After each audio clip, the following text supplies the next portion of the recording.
Josh, do you think Gary is currently getting worse, getting better, or staying the same? I think it depends on location in Gary. I mean, there is areas that are declining, certain neighborhoods that are. Mhm. Then there's neighborhoods like Miller Beach, for example, that's right on Lake Michigan, that is definitely increasing value, and Yeah, it's a and desirable place to live, even for home buyers, investors. How's it going, guys? It's your boy Mike from Seattle, and today I have with me a very special guest, Kenzie, my real estate agent, and her husband Josh, who's also a real estate agent. Guys, say hey. hi.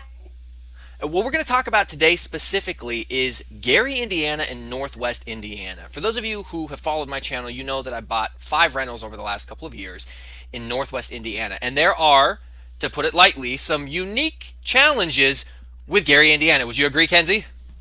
Yes, Would you I agree. please explain some of your what you think some of those unique challenges may be? Yeah, so the biggest thing I'll say for buying in Gary is that every street is very different. There's not many areas of Indiana or other states where you go in and an entire street could be abandoned or burnt down or whatever. And in Gary, it is common. There's really good areas that are thriving and have high values. There's also areas where the commercial buildings are, torn down. Right now, they're tearing one of the schools down. Mm, There's a lot of areas that are abandoned, and it's one of the things that we look for the most when we're in Gary is to make sure that the areas you guys are investing in are not surrounded by torn down, burnt out houses.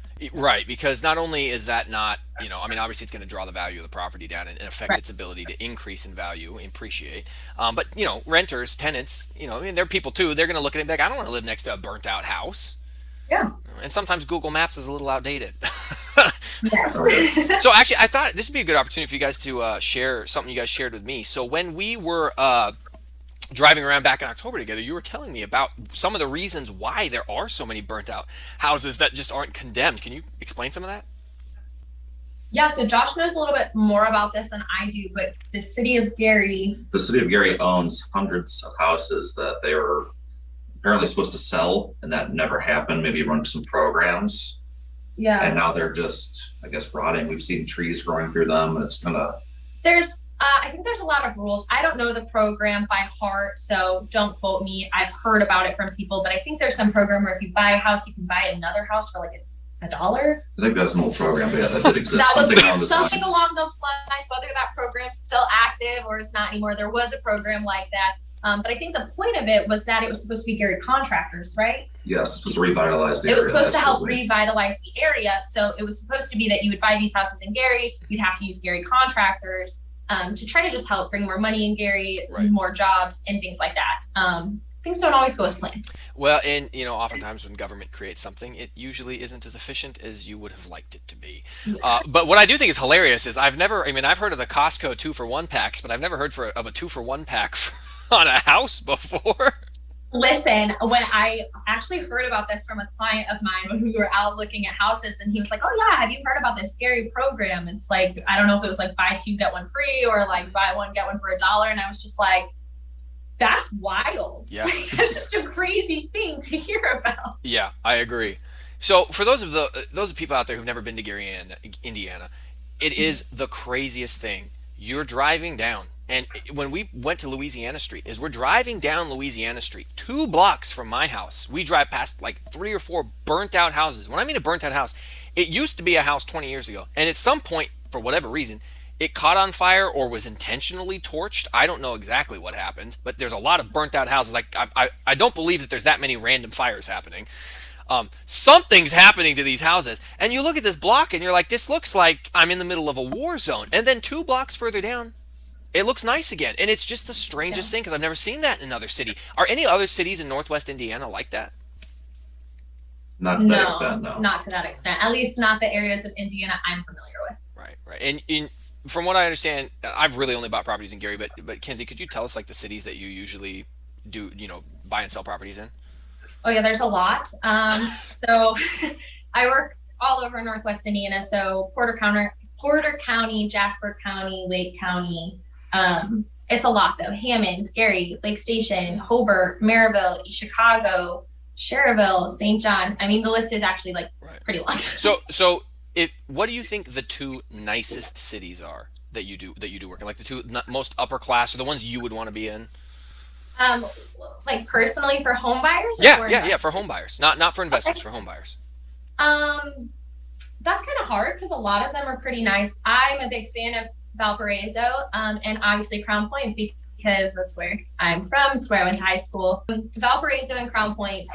Crown Point's where I'm from, where I went to school, and Valpo for sure. Those are my two favorite places. Okay. So what are the main differences between like those cities and like Gary and East Chicago? Like what about them makes them so much different? Is it just run better? Is it the location? They're just thriving. Yeah. Crown Point, you have, well, Crown Point's where we went to dinner when you came to town. Right, which was So nice. it is very nice. You have restaurants and shopping and just very well developed, lots of new construction, really highly rated schools. I'm sure at the end of the day, it probably comes down to how things are ran. Haven't been on the earth long enough to know, but I would imagine that has something to do with it. But both are just, thriving areas with a lot of developments and good schools and parks and things like that. So you guys have both lived in Northwest Indiana. You've been to Gary, been around Gary for at least a decent amount of time of your lives. Josh, do you think Gary is currently getting worse, getting better, or staying the same? I think it depends on location in Gary. I mean, there is areas that are declining, certain neighborhoods that are. Mhm. Then there's neighborhoods like Miller Beach, for example, that's right on Lake Michigan, that is definitely increasing value, and Yeah, it's a and desirable place to live, even for home buyers, investors. parts of Calumet Township, which we've talked about a lot. There's areas of there that you'd be surprised to hear what the values in some of those houses in Gary are. Mhm. They're good. Yeah, if it has six digits or more, I'm always surprised. But Yeah.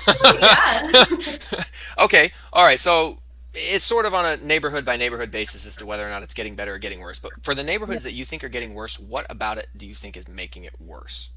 I'd say that the city has a problem with not demolishing the houses. I mean, Yeah. there's so many, I guess, just abandoned houses that should have been Right.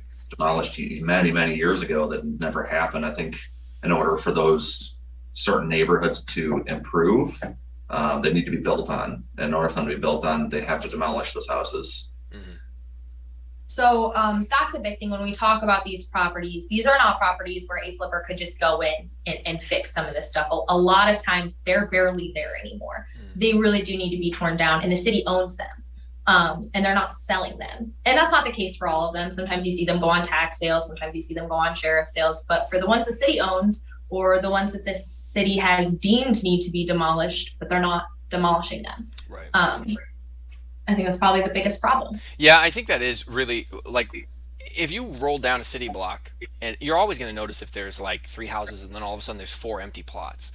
Yeah. But four empty plots doesn't necessarily look bad. It just looks underdeveloped. But man, when those things are burnt out and falling apart, you're like, ooh, geez, what happened here? So that makes Yeah. sense to me. I agree with you guys. I think really the worst thing, not only for the rural area where the houses are, but even in the regular city, like where the businesses are, that you're driving down some of these main highways, and there's just a lot of shuttered businesses that just look like they've been vandalized.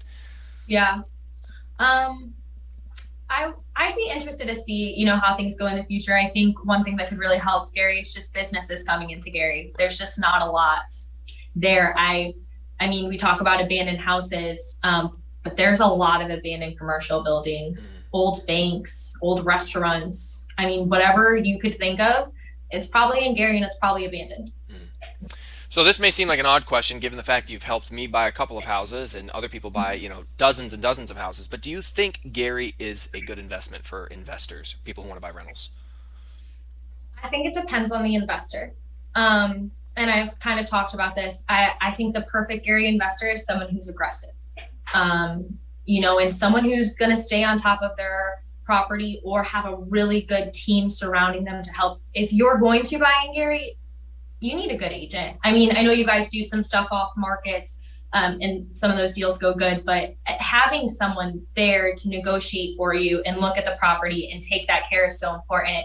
And then after closing, having a good property manager is so, so important. Are they Right. looking at the property on a regular basis? You know, whether it's once a year or twice a year, are they doing those inspections that in the lease it says they can do? Are they taking care of maintenance requests? When a tenant hasn't paid rent, are they staying on top of that? That's going to be the most important thing. So yeah, I think investing in Gary can be really good, especially for, you know, maybe investors who want to get a house for 70, 80,000 and rent it out. There's not a lot of markets you can do that in. Right. And you can in Gary, but have a good team around you before you do it. Yeah, and that's really the best advice that I always give to people too. You know, more and more people message me on a frequent basis, and they're like, "Hey, who is your real estate agent and who's your property manager?" And I say, "Well, just talk to Kenzie, and she'll get you the property manager." Really, what it comes down to is having a good team, because you're not there, and even if you were there, it's a city that in an area that has its own very unique challenges. Yeah. And you want people who are experienced, know the area pretty well. So I know that's what has been my saving grace with the two of you, all the help that you've provided. Well, I appreciate the candid response. You know, I mean, like, again, that should be a testament to people watching this, that they're not going to bullcrap you. Like, Gary is probably not for everybody. And there's a lot of people who I send to you, and even I tell them, I'm like, hey, I don't think you probably want to do Gary, because I don't think you want to deal with the difficult challenges. Kenzie might recommend a different city. And Kenzie, would you tell us about what you would recommend to someone like that? Yeah. So when investors call me, I always try to have at least a 10-minute conversation about what their expectations are with investing and what their goals are. And that kind of helps me pinpoint where they should be going. A lot of times it's not Gary after you talk to these people and you find out how involved they want to be, what they're looking for. In those cases, most times we're gonna say Hammond, Indiana. Yeah, so you know, my friend Kelvin closed on one. Did he close on two in Hammond? You helped him with two, or was it just one?